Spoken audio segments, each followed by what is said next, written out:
আমি যে ঘটনাটা বলবো সেটা আমার একজন স্কুলের বান্ধবীর কাছ থেকে শোনা। ওদের খুব অল্প বয়সে বিয়ে হয় এবং স্কুল লাইফেই ওরা ডিসাইড করে নেয় যে এই ছেলেটার সঙ্গে বিয়ে করবে, এবং সেই ছেলেটাও ডিসাইড করে নিয়েছিল যে এই মেয়েটার সঙ্গে বিয়ে করবে। তাই খুব অল্প বয়সে ওরা বিয়ে করে নেয়। বিয়ে করার পর ওরা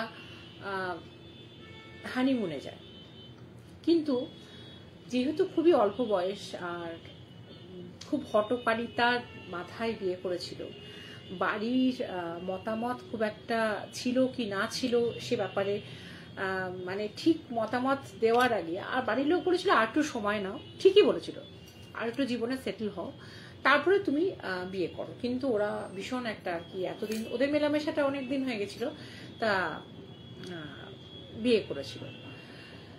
আমি এখনো পর্যন্ত আমি কাউকে দেখতে পাচ্ছি না। পিয়ালি এলে বুঝতে পারতো এইটা, এই জুয়েলারিটা যেটা আমি খুব পছন্দ করি সেটা মানে শেল থেকে তৈরি, যেটা পিয়ালির কাছ থেকে নেওয়া। পিয়ালি এলে বুঝতে পারতো। যাই হোক, তো সেই ছেলেটি মানে ওই পুরী বলতেই আমার সমুদ্র মনে পড়লো, এবং সমুদ্র বলতেই আমার এটা মনে পড়লো।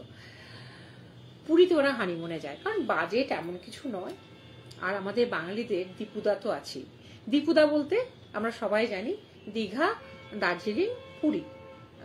দীঘা, পুরী, দার্জিলিং, দীপুদা, এই একটা আমাদের কমন হানিমুন ডেস্টিনেশন অল্প বাজেটের মধ্যে। এবং ওরা কোনো রকম ঠিক না করেই হয়তো সিজনের সময়তেই মানে চলে যায়, এবং ঠিকমতো অনলাইনে বুকিং ফুকিং কিছুই করে না। এবং সেখানে গিয়ে ন্যাচারালি সমস্ত হোটেল ফোটেল তখন একদম বিয়ের সিজন, এবং তারপরে অনেকেই গেছে। তো আর পুরীতে তো সবাই অনেকে যেতে ভালোবাসে, জগন্নাথ দেব মন্দির দেখতে ভালোবাসে, পুরীর সমুদ্র সৈকত ভালোবাসে।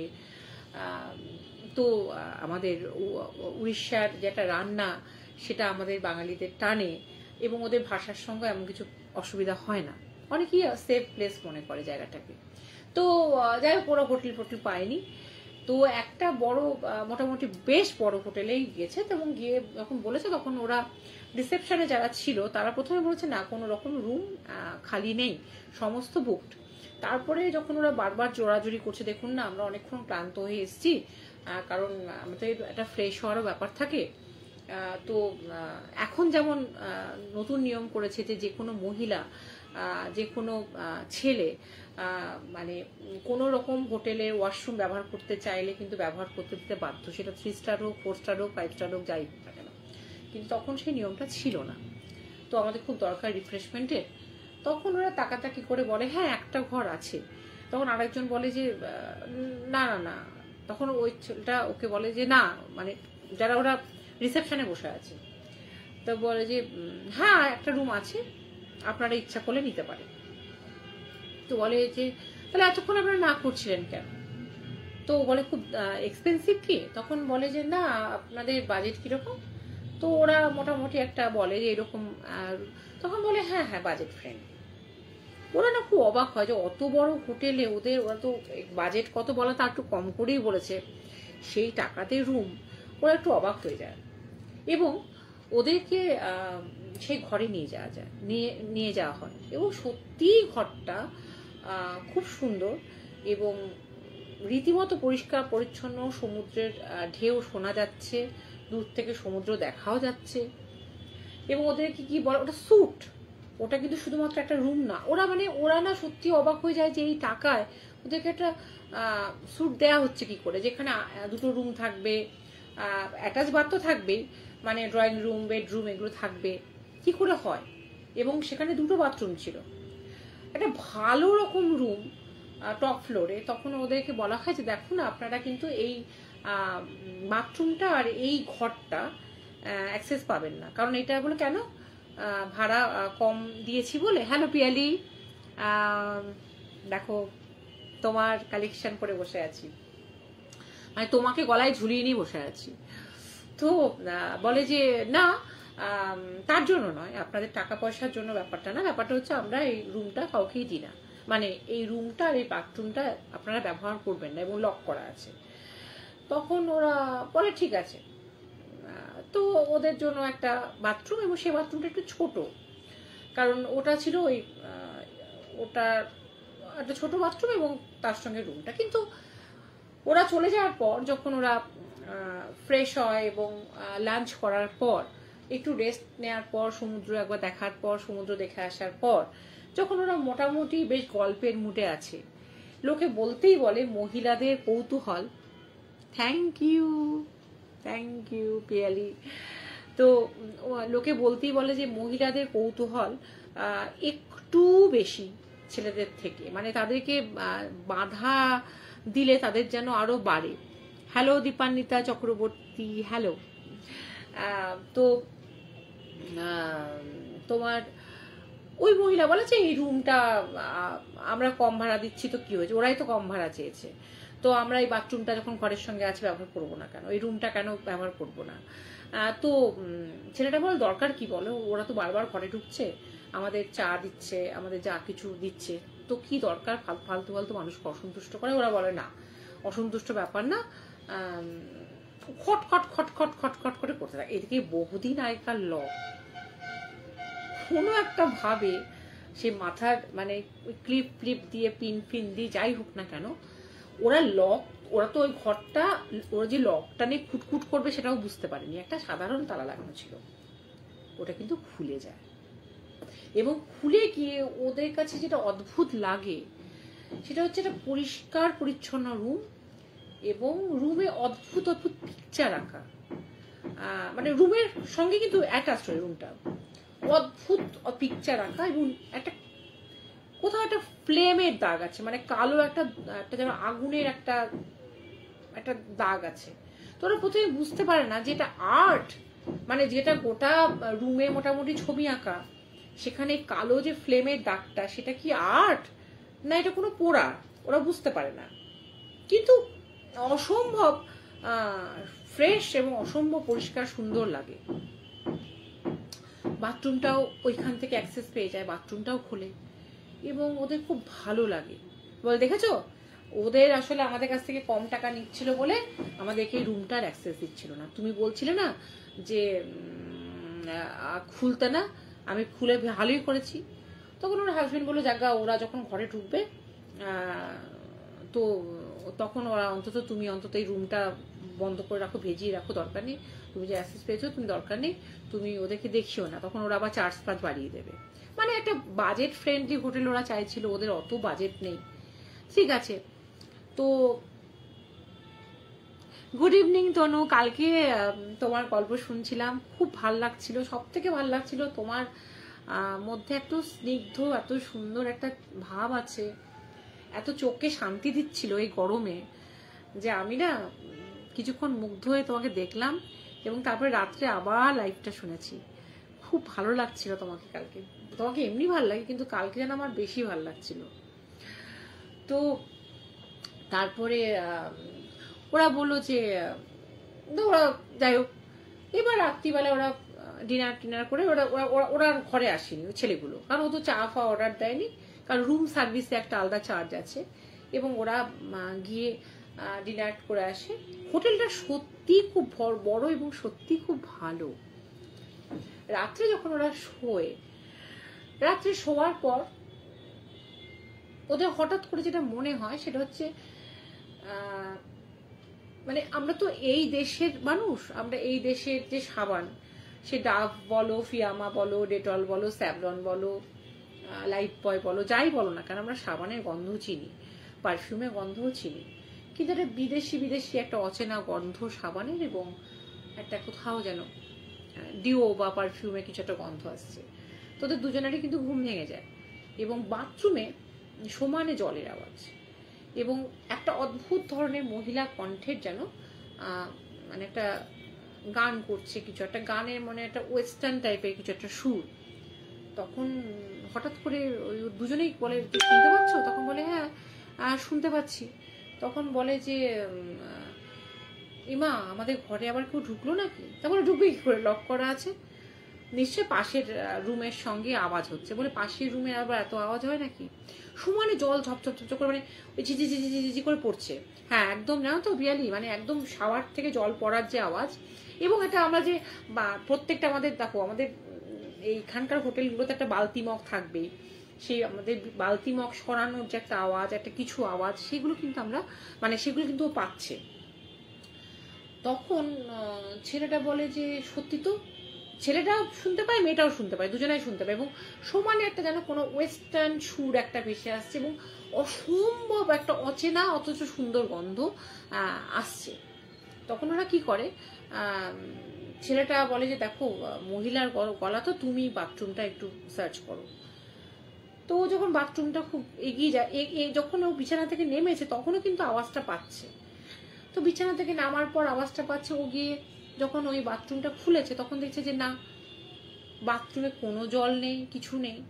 আর একটা বাথরুম খুলেছে, কোনো বাথরুমে জল নেই, একদম কোনো জল পড়ছে না, কিছু না। এবং তখন কিন্তু গানটাও বন্ধ হয়ে গেছে। তখন মহিলা বলেছে দেখেছো, মানে বউটা বলেছে, দেখেছো না আমার সঙ্গে যে মেয়েটা পড়তো, মেয়েটার নাম ছিল রিয়া। তো রিয়া বলেছে যে দেখেছো শুভম, আমি বললাম না এটা তোমার পাশের কোনো রুম থেকে আসছিল, কারণ এই বাথরুমটা শুকনো, কিন্তু একটা জল পড়ার আওয়াজ, তোমার একটা অ্যাটাচ বাতে অ্যাটাচ আওয়াজটা সেটা অন্য, আর পাশের রুম থেকে কখনো বাথরুমের যতই লাগোয়া ঘর হোক এতটা স্পষ্ট বোধহয় পাওয়া যায় না। কিন্তু মানুষ অনেক সময় না নিজেকেও শান্ত করার চেষ্টা করে, সান্ত্বনা দেয় নিজের মনকে। তাই ওরা সে রাতে ঘুমিয়ে যায়। তারপরের দিন যথারীতি ওরা আবার পুরীতে খুব আনন্দ করে, সমুদ্র স্নান, ছবি তোলা, সমস্ত কিছু করে। করার পর ওরা যখন ক্লান্ত হয়ে এসে সারাদিন পর আসে, ওদের রুমটা দেখে খুব স্পষ্ট, এবং ওদের রিসেপশনে বলে আপনাদের কোনো অসুবিধা হয়নি তো? তা বলে না না না, কিন্তু ওরা কিন্তু বলে না যে ওই রুমটা এবং বাথরুমটা খুলেছে। তো ও কিচ্ছু বলে না। তো ওরা যাই হোক, ওরা আর ওই রুমটা যেহেতু খুলেছে, যে রুমটা অদ্ভুত অদ্ভুত ছবি, আর বাথরুমটা খুলেছে, বাথরুমটার ভিতর দিয়ে যাওয়া যায়, তো ওরা ওদেরকে ঘরে আর কোনো খাবার অর্ডার দেয় না, কারণ ছেলেগুলো যদি দেখতে পায়, চোরের মন পুলিশ পুলিশ। এবং ওরা বলে যে আমাদের কোনো রকম ওই কি বলে ওটাকে জানো, মানে ওরা চলে গেলে রুম সার্ভিসের দরকার নেই, আমাদের কোনো রকম বিছানাপত্র আমরা যেমন করে রেখে গেছি, আমাদের ঘরে যেন কেউ না ঢুকে। এবং যদি ওরা না বলে ডোন্ট ডিস্টার্বটা ওরা লিখে দেয়, একই নতুন বিয়ে হয়ে এসছে, ওরা কিন্তু কখনো ডিস্টার্ব করবে না, ওরা কিন্তু কখনো কোনো হোটেলে নক করবে না বিছানা চেঞ্জ করার জন্য বা কিচ্ছু না। দরকার হলে শ্যাম্পু সাবান যা দরকার ওরা রিসেপশনে গিয়ে ওরা চেয়ে নিতে পারবে। তো যাই হোক, সেদিন যখন রাত্রিবেলাটা ঘুমিয়েছে, এই রাত্রিবেলা 2:30 কি 2:45 সময় মেয়েটার মনে হচ্ছে যে সমুদ্রের ঢেউয়ের মধ্যে যদি আমাদের, অনেক সময় আমরা সমুদ্রের ধারে বসে চা খাই, ডাব খাই, এটা খুব গতানুগতিক একটা মানে আমাদের মানে খুব চালু জিনিস, ডাব খাই, তারপরে সি ফিশ খাই, তো সেখানে এমনকি কোল্ড ড্রিঙ্ক খাই, সেখানে ওই অনেক সময় ঢেউ চলে আসে। তো ঢেউ চলে এলে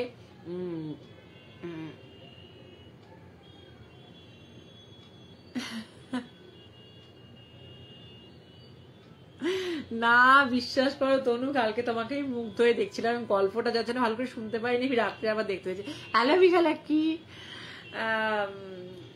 চলে এসছি, ম্যানেজ করে চলে এসছি। আমি ছেলেগুলোকে বললাম একটু পরে এসো, ওরা জানে আমি লাইভ করি, আমার লাইভটা হয়ে যায়, তারপরে আমার মেয়েকে ড্রেসিং করতে আর আমার গোল্ডিকে ফিজিওথেরাপি করতে। ফিজিওথেরাপি করাটা আমি শিখছি, কারণ আমার তো 3টে ডগি, ফিজিওথেরাপি করার জন্য লোক পাওয়া যায় না, কলকাতাতেও ডগিদের ফিজিওথেরাপি করার লোক পাওয়া যায় না, তাই ফিজিওথেরাপি করাটা শিখছি এই কারণে। কারণ যেহেতু প্লেট লাগানো থাকলে ঘরে, ল্যাবরেটরি ওদের পায়ে খুব প্রবলেম হয়, ওদের কোমরে প্রবলেম হয়, ভারী দেহ, এবং পায়ের ওদের ব্যালেন্সটা একটু মানে ওরা পাটা এরকম করে ছড়িয়ে যায়। তো আজকেও শিখবো, এবং যেন আমি বাড়িতে গিয়ে করতে পারি, যেন কোনো রকম থ্যাংক ইউ তোমাকে বলা উচিত বিশালাক্ষী, সব সময় তুমি আমার পাশে থাকো, সব সময় তুমি আমার সমস্ত সমস্যা বোঝো, এবং তুমি যখন বলো যে কোনো অসুবিধা নেই, তোমার গ্রুপ, তুমি যখন খুশি আসো, তখন আমার ইচ্ছেটা আরো বেড়ে যায় আসার, তখন কোনো সমস্যা মনে হয় না। তো যেটা বলছিলাম, ওই ডাব খেতে খেতে আমরা সমুদ্রের ধারে বসলে অনেক সময় সমুদ্রের স্রোত এসে যেমন চেয়ারটা আমাদের টলমলো হয়ে যায়, আমরা তাই বলে উঠে যাই। তো ওই বিছানাটা মনে হচ্ছে যেন একটা ওয়েভ তলা দিয়ে যাচ্ছে, আর বিছানাটা যেন একটা নড়ছে। এবং মেয়েটা কোথায় ভাবে যে ওর ভুল হচ্ছে। তারপরে যখন বিছানাটা মনে হচ্ছে খাটটা মনে হচ্ছে টলছে।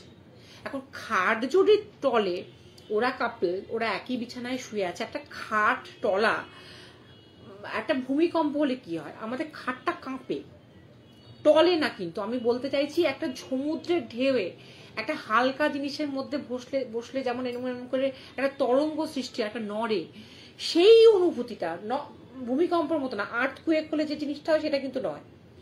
ও চিৎকার করে ওঠে, ওর বরকে ডাকে যে দেখো দেখো দেখো দেখো শুভম, কি দেখো কি হচ্ছে। তো যতক্ষণ ওর বর ঘুম থেকে ওঠে তত কিন্তু আবার নর্মাল হয়ে যায়। এবং বলে কি হয়েছে, বোঝে আমার মনে হচ্ছে ঘরে জল ঢুকেছে, সমুদ্র স্রোতে। বলতে কি স্বপ্ন দেখেছো, আজকে স্নান করে এসছো, তোমার ওই স্বপ্ন দেখছো তুমি।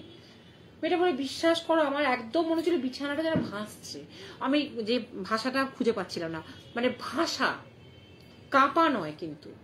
তখন ও তাকিয়ে দেখে যে কোনো রকম এসি চলছে, ফ্যানও ছিল ঘরে। অনেক সময় এসি হোটেলে ফ্যান থাকে না, কিন্তু ওই হোটেলে ফ্যানও ছিল। ফ্যানটা থামানো, স্থির কর, ফ্যানটা বন্ধ আছে, ফ্যান কিছুই নড়ছে না, কোনো রকম ভূমিকম্প হচ্ছে না। ছেলেটা বলে না কিছু হয়নি, তুমি ঘুমাও। যাই হোক, সেই রাতে ওরা ঘুমিয়ে পড়ে। তারপরে দিন দুপুরবেলায় যখন ওরা লাঞ্চ করে ঢুকছে, তখন অসম্ভব পোড়া গন্ধ, অসম্ভব পোড়া গন্ধ। তখন ওরা মনে করে যে কি হলো, এই কিছু একটা কি পোড়া পোড়া, মানে ছেলেটা সিগারেট খায়, কিন্তু ওই রুমে সিগারেট খাওয়া যায়, কারণ স্মোকিং এরিয়া ওদের আছে। আবার কিছু রুম আছে যে ঘরে স্মোকিং অ্যালাউড, আবার যে ঘরে স্মোকিং নট অ্যালাউড। ওদের অ্যালার্ম সব জায়গাতেই থাকে। তা ছেলেটা বারবার মনে করছে ওই ধরনের রুমই ওরা জিজ্ঞেস করে নিচ্ছে যে স্মোকিং করা যাবে কিনা। তো কিছু কি ডিটেক্টরে কিছু অ্যালার্ম হচ্ছে না, অথচ ও তো কোনো পোড়া গন্ধটা কোত্থেকে এলো। তাড়াতাড়ি করে এদিক ওদিক, ম্যাক্সিমাম গন্ধটা আসছে কিন্তু ওই ঘর থেকে, যে ঘরটায় নানা রকম অদ্ভুত মডার্ন যেমন আর্ট থাকে না, যেমন অদ্ভুত ধরনের রঙের ওঠানামা খেলা, যেটার মানে আমিও একদম বুঝি না। সত্যি কথা বলতে কি, আমি ওই আর্টের মানে ঠিক বুঝি না। আমি গতানুগতিক আঁকাই বুঝি, যে আঁকাগুলো মানে আমার বোধগম্য হয়, ওই আর্ট আমি ঠিক বুঝি না। এবং ম্যাক্সিমাম হোটেলে কিন্তু ওই ধরনের আঁকা খুব রাখে। তো ওই ধরনের আঁকা দেওয়ালে আছে। তো কিন্তু ওরা ওইখান থেকে গন্ধ, কিন্তু কোনো পোড়া গন্ধটা, এবং একটু পরে চলেও যায়। ঠিক আছে, সেদিনের মতো নয়, হয়ে গেল। সেই দিনই রাত্রিবেলায় যখন 3:30 মতো বাজছে, তখন ছেলেটার ওয়াশরুমে যাবে। তো ওরা তার আগে ওরা যখন ওরা খুব নতুন বিয়ে করেছে, নিউলি ম্যারিড, ওরা খুব যখন একটা দুজনের কাছাকাছি সময় কাটাচ্ছে, শুধু মনে হচ্ছে যেন কারোর একটা নিঃশ্বাসের আওয়াজ আসছে, মানে খুব জোরে জোরে নিঃশ্বাস নিচ্ছে, কেউ যেন ঘরে চলাচল করছে। ওরা বারবার না, মানুষের কি হয়, মানুষ যখন ওই খুব ক্লোজ একটা মুহূর্তে থাকে, তখন মানুষ একটু অ্যালার্টও থাকে যে কেউ ঘরে ঢুকে পড়লো না তো, জানছে ঘর লক করা আছে, সবই আছে, কিন্তু ওদের কাছে একটা মাস্টার কি থাকে প্রত্যেকটা হোটেলে।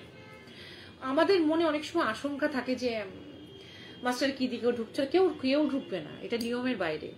কিন্তু ওরা না বারবার চমকে উঠছে, ঠিক মনে হচ্ছে ঘরের মধ্যে কেউ চলাচল করছে, যেন কেউ একটা থার্ড পার্সন কেউ একটা আছে। এবং ওদের কোনো কারণে ওদের যে একটা দুজনের কাছে ইজি হওয়াটা, একসঙ্গে যে একটা থাকা মজা, একটা দুজনের সম্পর্কটা, সেটা কিন্তু কোথাও গিয়ে কমেন্ট দেখার জন্য করতে গিয়ে সমস্ত কেলেঙ্কারি হলো। তো দুজনের যে থাকাটা,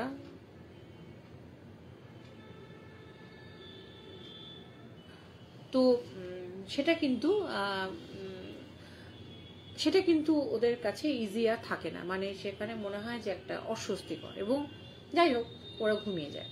এবং 3:30 নাগাদ ওই হাজব্যান্ডের ওয়াশরুমে যাওয়া দরকার। আমি কমেন্ট পাচ্ছি না কেন রে বাবা, এক্ষুনি কমেন্টগুলো ছিল, বেশি লোক করতে গিয়ে না এটা হলো।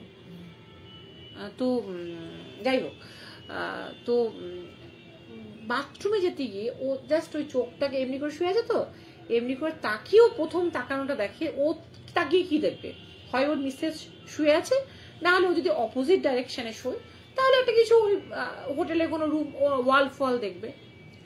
ও দেখছে যে এমনি করে একজনকে ওর মতনই দেখতে শুয়ে আছে, মানে সেম টু সেম ওর মতন দেখতে। এবং ও একটা মুহূর্তকেও তুমি যদি ভাঙো, হ্যাঁ এবার পিয়ালি থ্যাংক ইউ কমেন্ট এসছে হ্যালো, তো একটা মুহূর্তকেও তুমি যদি ভাঙো, হ্যাঁ পাচ্ছি, তো সেই মুহূর্তটাকে ভাঙলে যেরকম হবে ফ্র্যাকশন অফ সেকেন্ড, তো সেটাও মনে হচ্ছে যে ওর মতো কেউ। ও তখন চমকে উঠেই বলে যে, দেখে যে ও তখন ভাবে যে হ্যাঁ কি চোখের ঘুমের ঘরে আমি বোধহয় কি আমার হ্যালুসিনেশন হচ্ছে। তো যাই হোক, ছেলেরা অনেক বেশি মেয়েদের থেকে কিছু ক্ষেত্রে সাহসী হয়, যদিও আমার পিয়ালির দাদা আর কি, পিয়ালির আদরের ভালোবাসার দাদা আমার হাজবেন্ড আমার থেকে ভীতু, আমি কিন্তু সাহসী একদম। তো আমাদের বাড়িতে কিন্তু উল্টোটা হয় পিয়ালি, তোমার যতই গায়ে লাগুক।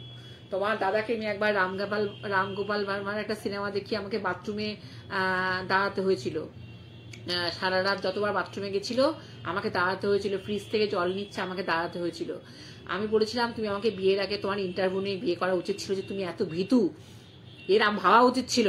আমি রীতিমতো রেগে গেছিলাম যে কাকে সিনেমা দেখালাম রে বাবা, আমাকে তো ওকে দাঁড়াতে হচ্ছে না, ওকে কেন দাঁড়াতে হচ্ছে। তখন আমাদের অ্যাটাচ বাথ ছিল না, দোতলায় থাকতাম, সে কি কেলেঙ্কারি কাণ্ড।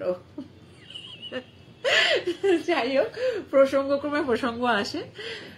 আগে এইভাবেই লাইভ করতাম জানো তো, আড্ডা মারার ছলে। এখন এই স্লো কানেকশনের চক্করে না লাইভ করার এনার্জিটাই চলে গেছে।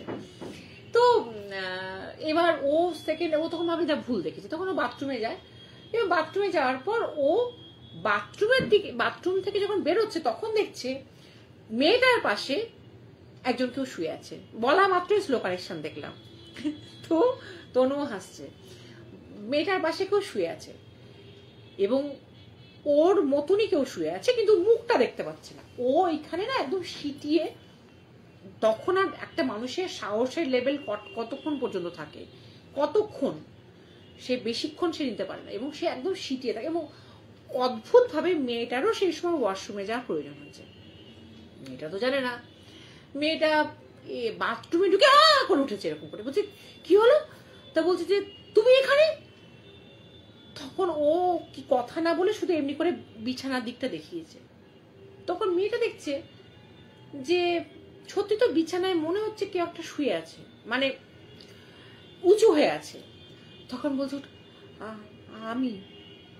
তখন মেয়েটাও ভাবে যে ও যখন ঘুম থেকে উঠলো, মানে ও যখন বাথরুমে এলো উঠে, তখন তো বর কেউ পাশে শুতে দেখেছে, তাহলে এটা কে?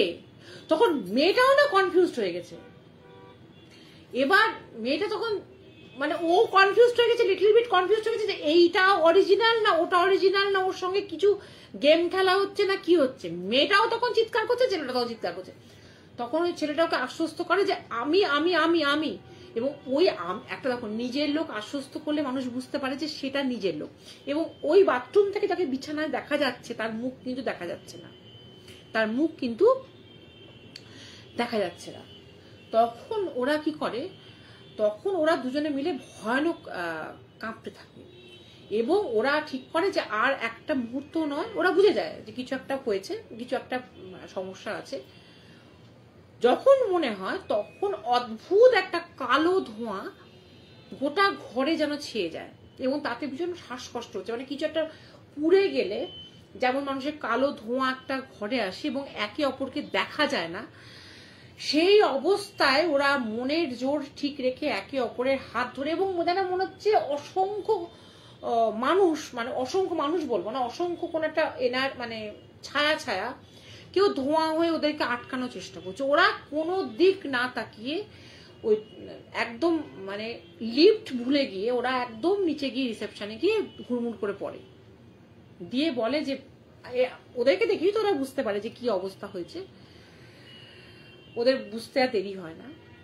এবং তারপরে যখন ছেলেটা ধাতস্থ হয়, জল টল খায়, মেয়েটা যখন জল টল খায়, ওদের তো লাগেজ ফাগেজ সব, ফোন টোন সব ওখানে, কিছুই নিয়ে আসতে পারে, মানে জাস্ট ওরা দুজন হাত ধরে ওরা ওখান থেকে বেরিয়ে এসেছে।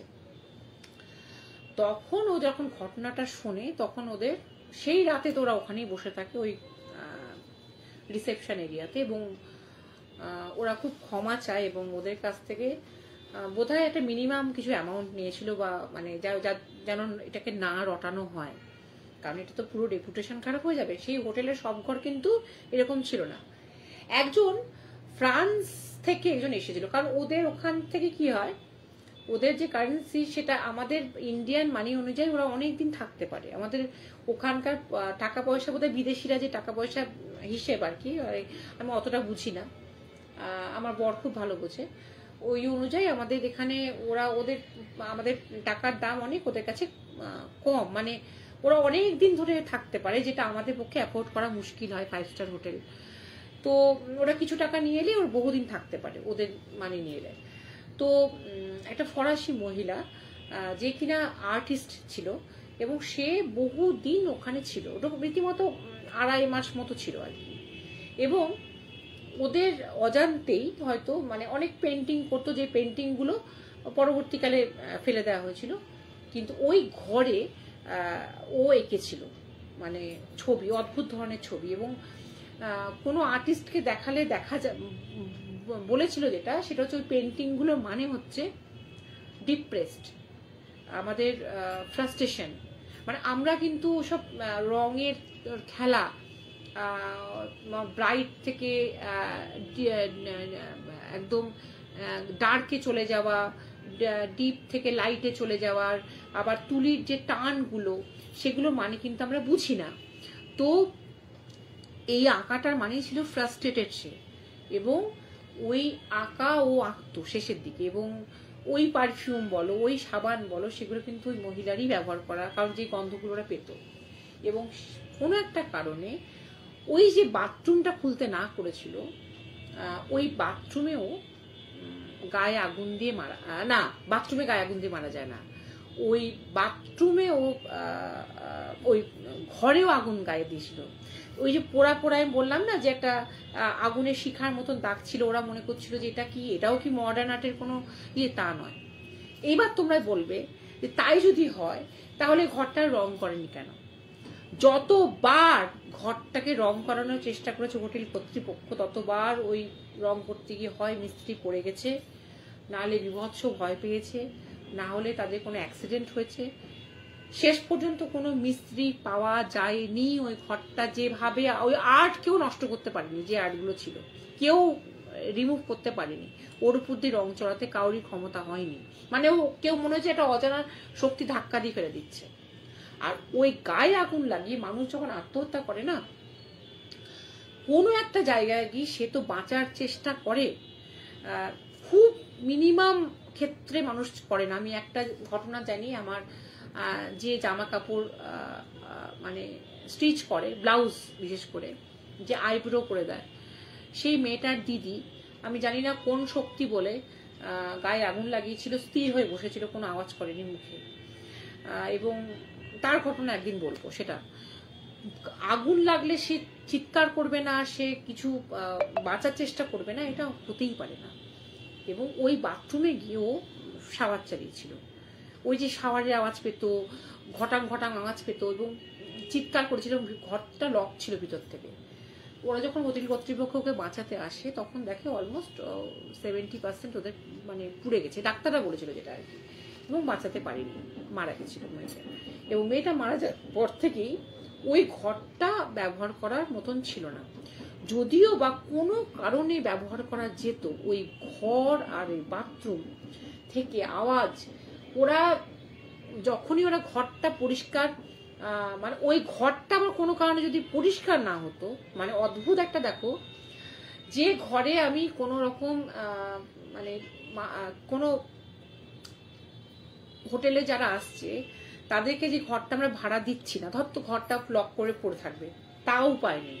ওই ঘর যদি পরিষ্কার না হয় তাহলে এমন ঘরের ভিতর থেকে আওয়াজ, চিৎকার এমন হয় যে পাশের যারা রুমে থাকে তারা সবাই বুঝতে পারে এবং অনেক রকম প্রশ্ন করে। এবার কি হবে, একটা রুমের জন্য যদি অনেক অন্য ঘরগুলো ডিস্টারবেন্স ক্রিয়েট হয় এবং যদি লোকে না আসে, তাহলে ওদের ব্যবসার ক্ষেত্রে ক্ষতি হবে।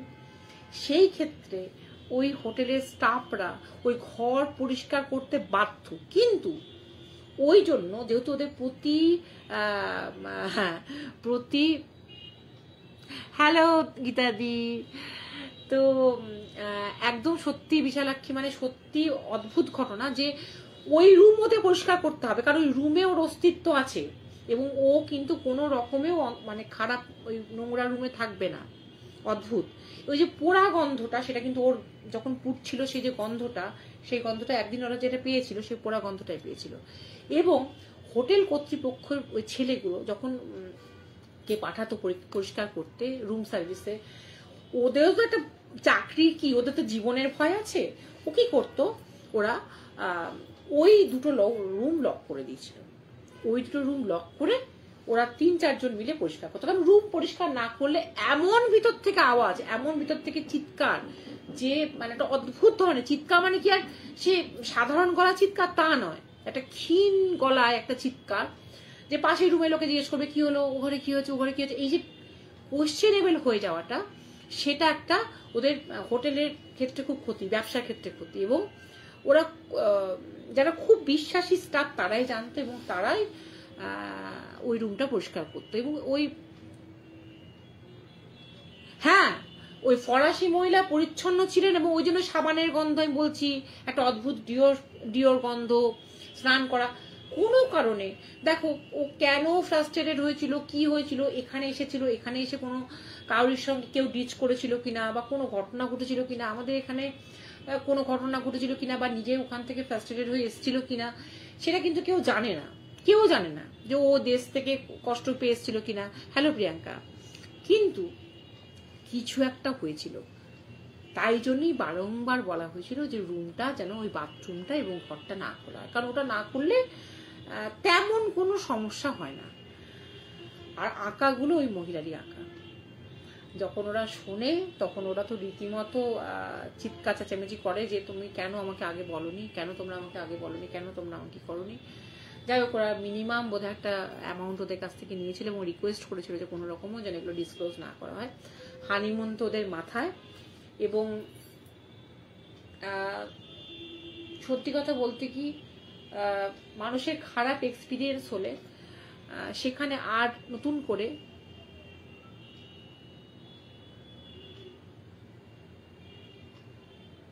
হ্যাঁ এত পরিষ্কার পরিচ্ছন্ন, সেটাও আশ্চর্য। মানে রুমে ডাস্ট থাকবে না, পরিষ্কার পরিচ্ছন্ন, মানে সবসময় যেন পরিষ্কার পরিচ্ছন্ন গায়ের দিক থেকে স্নানের দিক থেকে হয় তা না। কারণ আমি তো ম্যাক্সিমাম নিগ্রো মহিলাদের দেখেছি ওই যে সে বেনি বেনি বেনি বেনি বেনি বেনি করা থাকে না, চুলে অদ্ভুত ভাবে করা থাকে, ওরা নাকি মাসের পর মাস স্নান করে না, যেটা আমরা ভাবতেই পারি না যে মাথায় জল। এবং আমি ওদের সঙ্গে যখন লিফটে গেছি, এক লিফটে, তখন না তো অদ্ভুত একটা ওই ওরা অনেক রকম স্প্রে ফ্রে ব্যবহার করে, তবুও না একটা ভোটকা গন্ধ আসে। কিন্তু ওই রুমে ডাস্ট পড়া যাবে না, রুমে কোনো একটা রুম ব্যবহার না করলে কি হবে, ঝুল হবে, ডাস্ট হবে, সেই দিক থেকে পরিষ্কার। তো হ্যাঁ, সেই কারণে সেই নিজের প্রাপ্য একদম আদায় করতে ছাড়ে না ভূত হয়ে। তাই ওই রুমটা ওর, ও একদম ধরেই নিয়েছে ওই রুমটা ওর। এবং হ্যালো নন্দিতা। তো ওরা যাই হোক সেখান থেকে চলে আসে এবং ওরা সেবার আর কোনো হোটেলে থাকে না, ওরা পরে ঘুরতে গেছিল। এবং এই গল্পটা আমাকে বহুদিন পর মেয়েটার সঙ্গে যখন আমার ফেসবুকে যোগাযোগ হয়, ওই মেয়েটার সঙ্গে স্কুল জীবনে আমার দেখা হয়েছে, তারপরে শুনেছি বিয়ে হয়ে গেছে, তারপরে এটাও শুনেছি যে ওদের পরবর্তীকালে 3টে মেয়ে, তো 3টে মেয়ে হয়েছে, 3টে মেয়ে খুব ফুটফুটে এবং ছেলের খুব শখ ছিল 3টে মেয়ে হয়েছে। তা এটাও তখন ওর কাছ থেকে গল্পটা শুনেছি যে এরকম ওদের হানিমুনের অভিজ্ঞতা। কারণ এই অভিজ্ঞতা সত্যি কথা বলতে কি ভয়াবহ। কারণ হানিমুন করতে গেছিল দুজনকে চেনার জন্য, চেনা তো দূরের কথা, অন্য কিছু অভিজ্ঞতা করে, অন্য একটা শক্তিকে চিনে তারা চলে এলো। এটা ছিল আমার প্রথম একটা ঘটনা। আর দ্বিতীয় একটা ঘটনা আমি আজকে ছোট্ট করে বলছি, কারণ অনেকটা সময় আমি অলরেডি নিয়ে নিয়েছি। আমার একজন বন্ধু, সে রাত বিরেতে তার কাজই হচ্ছে যে বাইকে করে এদিক ওদিক যাওয়া, মানে এমার্জেন্সি ডিপার্টমেন্টে কাজ করে, তার রাতে বাড়ি ফিরতে হতো। তো ওর একটা ট্রান্সফার হয় অন্য জায়গায়, মানে ট্রান্সফারেবল জব, একটা মেডিসিন কোম্পানি, এবং ওই অনেকগুলো ওষুধের দোকান দেখবে যেগুলো 24 ঘন্টা খোলা থাকে, এবং অনেক এক্সট্রা কাজ করলে মানুষ যখন জীবনে দাঁড়াতে চায় না, দাঁতে দাঁত চিপে, কারণ অনেকে চায় যে আমি সেটেল হয়ে তারপরে বিয়ে করব, এবং সেটেল হওয়ার জন্য সে নিজস্ব একটা ছাদ, নিজস্ব একটু গাড়ি, একটু কমফোর্ট জোনটা তৈরি করার পর, সবাই তো আর সোনার চামচ নিয়ে জন্মায় না, আর সবাইকেই স্ট্রাগল করতে হয়, সে সোনার চামচই হোক আর তোমার রূপোর চামচই হোক আর টিনের চামচই হোক না কেন, কোনো কিছুই বসে খেলে থাকে না, প্রত্যেকেই স্ট্রাগল করতে হয়। আমি বহুদিন ধরে, আমরা অবশ্য খুব সাধারণ ঘরের মেয়ে, বহুদিন ধরে আমি যে কাজের জগৎ থেকে আলাদা হয়ে আছি, আমি তো ভাবছি কবে আমি আমার জায়গায় ফিরবো এবং আমি কাজে জয়েন করব, কারণ ভীষণ জরুরি, ভীষণ জরুরি। তো সেই ছেলেটি যখন নতুন একটা জায়গায় যায়, তখন ওকে বলা হয়েছিল যে দেখো তুমি এখানে মেডিসিন সবগুলো চিনে নাও, কিছু কিছু মেডিসিন তোমাদের রাত্রিবেলা তোমাকে, মানে ও অনেক কিছু পারতো করতে, মানে এমার্জেন্সি পেশেন্টকে সামলাতে পারতো, স্যালাইন ফ্যালাইন নিতে পারতো, ক্যাথিটার লাগাতে পারতো, এবং অনেক কিছু পারতো যেগুলো প্রয়োজন হয়। তো সেটা একটু রিমোট জায়গা ছিল। তোকে বলা হয়েছিল তুমি এই এই দোকানগুলো চিনে না, এখানে এই এরিয়া, এবং তোমাকে যখন কোনো কারণে রাত্রিবেলা ডাকা হলো, তুমি কিন্তু এই সোজা রাস্তা দিয়ে আসবে, তুমি কিন্তু কোনো বাইপাস দিয়ে আসবে না। বাইপাসগুলো কখন ব্যবহার করবে? যখন তুমি দিনের বেলা ব্যবহার করবে। তো ও ঠিক আছে। আর বাইপাসগুলো চিনতে গেলে একটু বেশি দিন চাকরি করতে হয়, মানুষ আমরা প্রথমে কি হয় সোজা রাস্তাগুলোই চিনি। তো ছেলেটা প্রথম প্রথম কিন্তু রাত্রিবেলায় ওদের অন কল এলে ওরা কিন্তু ওই সোজা রাস্তা দিয়ে যাওয়ার চেষ্টা করতো। কোনো একটা কারণে সেদিন খুব বৃষ্টি পড়ছে, এবং বৃষ্টি পড়ছে বলে তখন অনেকদিন ওর কাজ হয়ে গেছে, মোটামুটি 6-7 মাস ও রাস্তাগুলো মোটামুটি চিনে গেছে। এবং এটা দুর্গাপুরের কোনো একটা জায়গায়, যে জায়গায় খুব একটা লোকজন, রাস্তা ফাঁকা থাকে। তো সেই জায়গায় ও, মানে আসানসোলের কাছাকাছি কোনো একটা জায়গায়, আমি ঠিক জায়গাটা আমার ঠিক মনে পড়ছে না ওটা কোন জায়গায় কাজ করতো। সেই ছেলেটা পরবর্তীকালে আমাদের এখানে মুর্শিদাবাদে যখন এসেছিল তখন গল্পটা শুনেছিলাম। তো ওই ছেলেটা সেদিন ও বাইপাসগুলো চিনে গেছে, এবং ওই বৃষ্টি পড়ছে এবং একটা এমার্জেন্সি পেশেন্ট যার কিনা ইউরিন আটকে গেছে, ক্যাথিটার ইমিডিয়েট লাগাতে হবে, স্টুল এবং ইউরিন দুটোই আটকে গেছে, আর কাছাকাছি কোনো সেরকম হসপিটালও নেই, এবং ওটা লাগিয়ে ওকে হসপিটালে তখন অ্যাম্বুলেন্সে করে পাঠানো হবে, এমার্জেন্সি ব্যাপার। তো ঠিক আছে, ও ওই বাইপাস ধরে যাচ্ছে। ও বলছে ম্যাম বিশ্বাস করবেন না, প্রত্যেকটা মুহূর্তে আমাকে বাইকে, মানে আমাকে ব্রেক করতে হচ্ছে। আমি তো বুঝতে পারছি না যে হ্যাঁ স্মরণীয় হানিমুন, তো আমি তো বুঝতে পারছি না যে কেন হচ্ছে। বলছে ঠিক সামনে দিয়ে মনে হচ্ছে একটা সাদা অবয়ব বাইকের সামনে দিয়ে পাস করছে, মানে অবয়বটা এমন ঝাপসা। আর আমরা সাধারণত একটা এমনি কাপড়ের পোটলা ভাব দেখলে মনে করি মহিলাই, কোনো ছেলে তো ওরকম কাপড় আপাদমস্তক যায় না। শীতে অনেক সময় যায় লোকে, বা বর্ষাকালে বৃষ্টি থেকে বাঁচতে গেলেও হয়তো দেয়, ছেলে কি মেয়েও বুঝতে পারছে না। কিন্তু অদ্ভুত ব্যাপার, ও গাড়িটা স্লো করতে করতে কিন্তু ওইটার উপর দিয়েও গাড়িটা চলে যাচ্ছে। ও প্রথমবার ভেবেছি গেল রে, বোধহয় কেউ ইনজিওর্ড হলো। ও মানে রীতিমতো এরকম করে বাইক থামিয়ে যখন ও তাকিয়েছে তখন দেখছে কেউ নাই, তখন ও তাড়াতাড়ি করে স্টার্ট দিতে গিয়ে দেখছে স্টার্ট হচ্ছে না, তখন ও বুঝে গেছে সামথিং ইজ মানে গোয়িং রং। তো ও তখন 2-3 বার এরকম হওয়ার পর তো একদম শিওর হয়ে গেছে যে ওকে কেন ওই বাইপাস দিতে না করেছে। বারংবার মনে হচ্ছে সাদা কোনো অবয়ব যাচ্ছে, আর বৃষ্টির একটা ছাঁট, তার মধ্যে হেলমেট পরে আছে, রেনকোট পরে আছে, আর বারংবার ওর যতই ও তো শিওর হতে পারছে না, যতই আমরা মনে ধারণা করি না কেন যে অশরীরী কি শরীরী কি কিছু, আমরা তো কিছুর প্রতি চালিয়ে দিতে পারি না। ও যতবার ব্রেক করছে ততবার মনে হচ্ছে ব্রেকটা একটু পরে হলো, ওইটার উপর দিয়ে যাওয়ার পরেও ব্রেকটা কষলো। মানে এই থামতে থামতে থামতে থামতে থামতে থামতে থামতে থামতে ও যখন দোকানে গিয়ে পৌঁছেছে তখন বলছে যে কি ব্যাপার তোমার তো এত দেরি হয় না। ওর নাম ছিল মইনুল, সেটা না, তোমার তো দেরি হয় না তো মইনুল। তো বলছে যে না স্যার কিছু হয়নি। তখন ও বলছে তোমার কিছু হয়েছে, কিছু হয়েছে বলো। ও তখন বলছে ঠিক আছে কাজটা করে নি, এমনি খুব স্ট্রং ও, তো ভালো কোম্পানিতে কাজ করতো।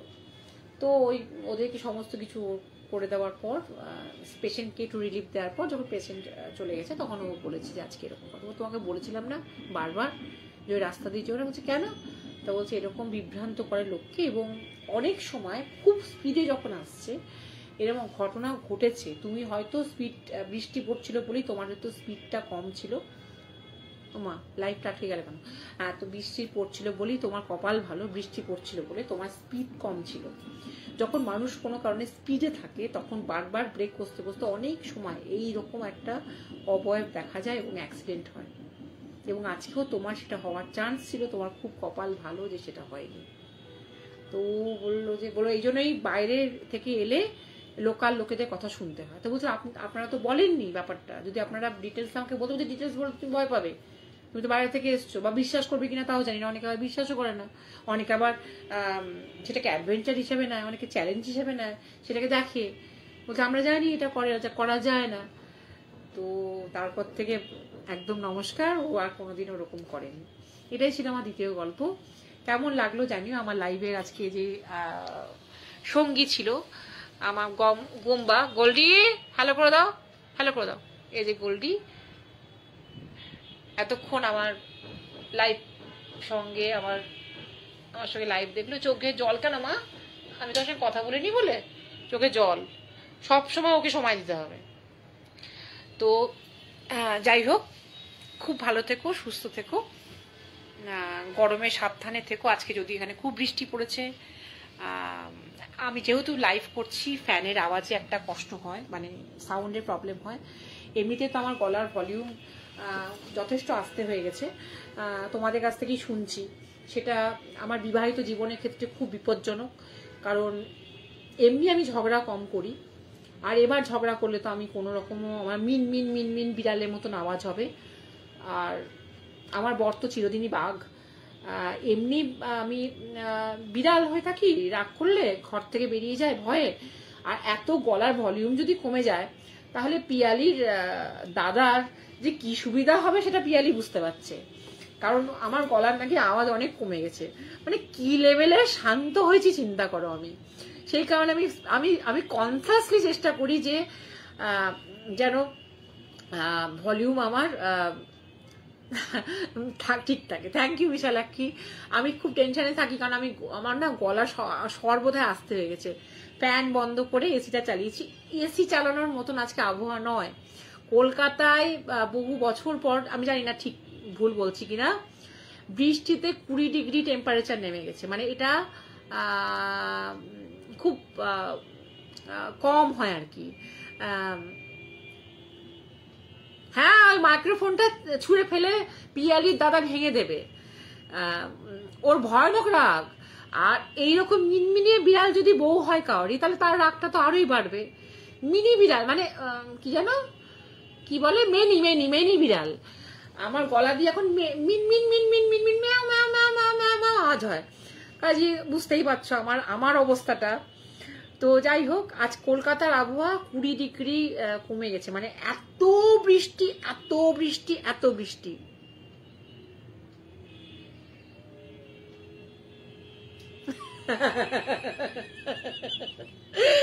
নাহলে গলা আমাকে, আচ্ছা ঠিক আছে, আমার ইএনটি একজন বন্ধু আছে ডাক্তার, তার কাছে গিয়ে বলবো আমার গলার ভলিউমটা বাড়িয়ে দাও। আমার সত্যি আমার ট্যাবলেট খেতে, নন্দিতা জানে ট্যাবলেট খেতে গলায় আটকায়, সেই কারণেই বোধহয় ভলিউমটা কম। হ্যাঁ, না পার্টি করবো কার সঙ্গে গীতাদি? আমি তো এমনি হোম সিকনেস আমার মধ্যে বেশি, হাজবেন্ড কাছে নাই, তারপরে ছোট ছেলেটা কাছে নাই, মা দিনরাত ফোন করে আমাকে বলছে চলে আয়, এদের রান্না খেতে পাচ্ছি না।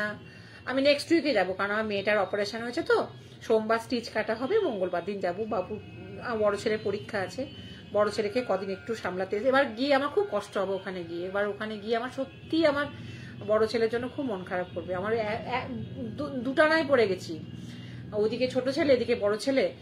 মা বয়স হয়েছে, মা আমার রান্না ছাড়া খেতে পারে না, মা আমি থাকলে খুব সাহস পায়।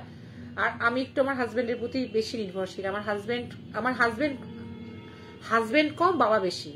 বাবা চলে যাওয়ার পর থেকে আমার বাবাকে যা নির্ভর করতাম, লোকে সত্যি কথাটা শুনলে অদ্ভুত লাগবে, কিন্তু একদম বিশ্বাস করো, কথাটা আমি মন থেকে বললাম। আমার বাবাকে যেরকম নির্ভর করতাম, অসুখ হলে, শরীর খারাপ করলে সবসময় বাবা বাবা করতাম, বাবাকে বলতাম বাবা কেন টেনশন হচ্ছে, বাবা কেন এই করছে, সব কথাই বলতো যে ঠিক হয়ে যাবে। ওই জায়গাটা আমার কাছে আমার হাজবেন্ডের কাছে, ও না থাকলে আমার একটু প্রবলেম হয়, কারণ আমি যে কতটা টেনশন করি সেটা আমার সঙ্গে যারা খুব ক্লোজলি মেশে। উর্মিদির কাছে খুব মিস করলাম। উর্মিদি জানে, বিশালাক্ষী জানে, পিয়ালি জানে, নন্দিতা জানে যে আমার টেনশনটাই হচ্ছে আমার একমাত্র, মানে প্যানিক ডিসঅর্ডারটা খুব বেশি হয়। যাই হোক, তোমাদের সবাইকে অনেক অনেক আদর ভালোবাসা, বড়দের প্রণাম। এতক্ষণ দীপান্বিতা থেকে আরম্ভ করে নন্দিতা, গীতাদি, পিয়ালি, প্রিয়াঙ্কা, বিশালাক্ষী, সবাই আমার সঙ্গে থাকার জন্য ভালো থেকো, সুস্থ থেকো, আর গরমে সাবধানে থেকো। হ্যাঁ, দাদার খুব সুবিধা, দাদা দাদা করে পিয়ালি পাগল, তো দাদার খুব সুবিধা। আর গলার সব শর্টটা যেন এরপরে যখন লাইভে আসবো দেখি বাড়াতে পারি কিনা, তা নাহলে কিন্তু আমার সমূহ বিপদ। টাটা।